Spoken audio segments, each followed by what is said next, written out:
নমস্কার, সবাই আছেন কেমন? সোনালির ঘর কন্যায় স্বাগত জানিয়ে আজকে আরেকটি পর্ব নিয়ে চলে এলাম। টাইটেল আর থাম্বনেল দেখে তো বুঝেই গেছেন, না? তো কী করে এত সুন্দর বানাবো সেটি কিন্তু দেখতে হলে আমার সঙ্গে পুরোটাই থাকতে হবে। একবারে দেখুন রেস্টুরেন্টের মতন বানাইছি। এক্ষেত্রে টাইটেল আর থাম্বনেল থেকে তো বুঝেই গেছেন এখানে পেঁয়াজ রসুন নাই। হ্যাঁ, তো কী করে বানিয়েছি সেটা দেখতে থাকুন। হ্যাঁ, একটা ছোট্ট এখানে টিপস দিয়ে রেখে দেখবেন মাশরুমের উপরে অনেক রকম দাগ থাকে। সেইটি যদি তুলে দেওয়ার জন্য বা ওই পাতলা ছালটি তোলার জন্য একটুখানি আটা নিয়ে ওর মধ্যে ঘষে যেই দিবেন তখন দেখবেন ওইটি পরিষ্কার হয়ে গেছে। আপনাকে কাটাকাটি ছাড়াছাড়ি কিছু করতে হবে না। এরপর মাশরুমগুলি ভালো করে ধুয়ে নিয়ে একটু মুছে নেবেন যাতে সুবিধা হয়।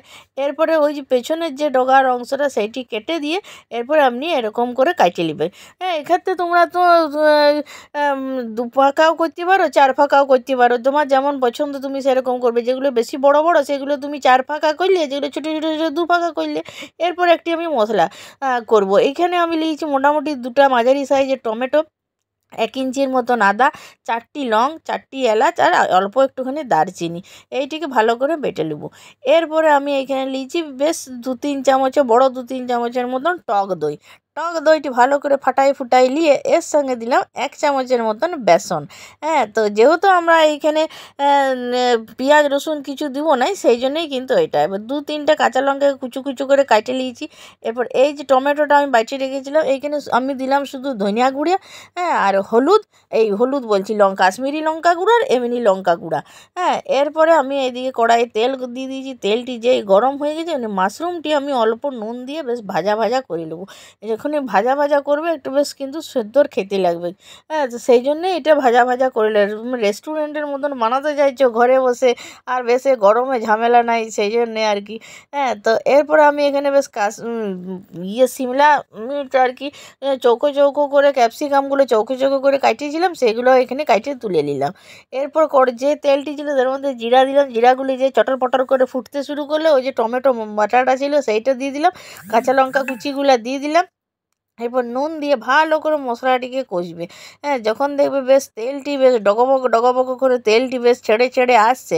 হ্যাঁ, ওই দেখতে পাচ্ছ কত সুন্দর তেলটি। এরপরে ওই যে টমেটোটি আমি যে দইটা রেখেছিলাম আর কি বেসন দিয়ে, সেইটা এর মধ্যে দিয়ে দিলাম। কিন্তু এক্ষেত্রে তোমরা একটু খেয়াল রাখবে যেন খুব বেশি গরম না থাকে, তাহলে কিন্তু দইটা ছিটে যেতে পারে, তাহলে দেখতে বাজে লাগবে, খাইতে বাজে লাগবে, আর কিছুই নয় আর কি।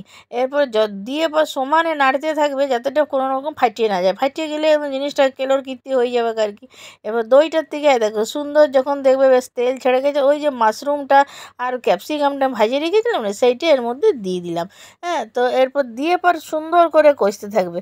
হ্যাঁ, এগুলো কষতে কষতে তোমাদেরকে বলে রাখি, তোমাদের যদি একটু ভালো লাগে তাহলে কী করবে, একটা লাইক করবে, আর একটা কমেন্ট করবে। হ্যাঁ, এবার যেহেতু এখানে আমি কোনো রকম পেঁয়াজ রসুন দিই না বা রান্না একটুখানি চিনি দিলে ভালো লাগে না, অল্প একটুখানি চিনিটা সম্পূর্ণ অপশনাল, তোমার যদি দিতে মন না চায় তুমি দিও না। এরপরে এইখানে মোটামুটি ছোটো গ্লাসের 1 গ্লাস আমি জন্য জল দিলাম মাশরুমটা জাস্ট একটু সিদ্ধ হওয়ার জন্য। বেশিক্ষণ লাগবে না, কারণ যেহেতু মাশরুমটা আমার সুন্দর করে ভাজা আছে, যে সেই জন্য আমি এইটা এর মধ্যে দিয়ে দিলাম। দিয়ে এরপরে তোমাদেরকে আমি এখানে আমার ঝালটা একটু কম হয়েছে সেজন্য আমি আরেকটুখানি এখানে লঙ্কা গুঁড়িটা দিলাম। তোমরা লক্ষ্য করে দেখবে আমি কিন্তু এখানে হলুদ দিই না। এরপরে আমি হলুদ দিয়ে দিলাম, কালারটা একদম সুন্দর আনতে হবে তো সেই জন্য। হ্যাঁ, তো এরপরে দিয়ে এরপরে হলুদ দিয়ে সুন্দর করে তোমাকে কিন্তু মশলাটিকে ভালো করে কষতে হবে যেন হলুদের কোনো গন্ধ না ছাড়ে।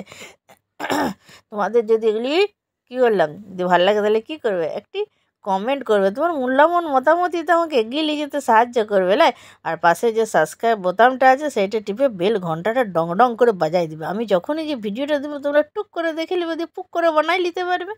এখানে আমি বেশ খানিকটা কাসুরি মেথিকে সুন্দর করে ক্রাশ করে দিয়ে দিলাম, আর একটুখানি ফ্রেশ ধনে পাতা এখানে দিয়ে দিলাম। এই সম্পূর্ণ দুটাই কিন্তু অপশনাল। হ্যাঁ, তোমরা যদি দিতে না চাও তো না দিলেও কোনো অসুবিধা নাই আর কি। হ্যাঁ, এরপরে দেখো আমার জিনিসটি সুন্দর তৈরি হয়ে গেছে। এরপর আমি একটি প্লেটে তোমাদেরকে তুলে দেখাই দিচ্ছি তো কত সুন্দর হয়েছে আর কি।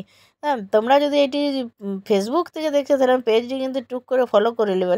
এবার দেখো কে বলবে এখানে পেঁয়াজ রসুন ছাড়া কত সুন্দর ও গ্রেভিটা কী করে হয়েছে ভালো করে তোমরা নিশ্চয়ই লক্ষ্য করে নিলে, যে টক দইটার মধ্যে আমি 1 চামচা বেসন দিয়ে দিলাম, আর কিছুই কত সুন্দর কালারটি এসেছে, কত একদম রেস্টুরেন্টের মতন হয়েছে কিনা বলো। আর একটুখানি ধনিয়া পাতা আর লঙ্কা দিয়ে আমি সুন্দর করে সাজাই নিলাম।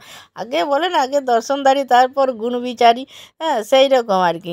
তো তোমরা কিন্তু এমনি করে বানাবে, খাবে, আর আমাকে কিন্তু কমেন্ট বক্সে অবশ্যই কমেন্ট করে জানাবে যে তোমাদের এটা করতে কেমন লেগেছে, কেমন খেয়ে দিয়ে তোমাদের ঘরের লোক কেমন কি বলেছে।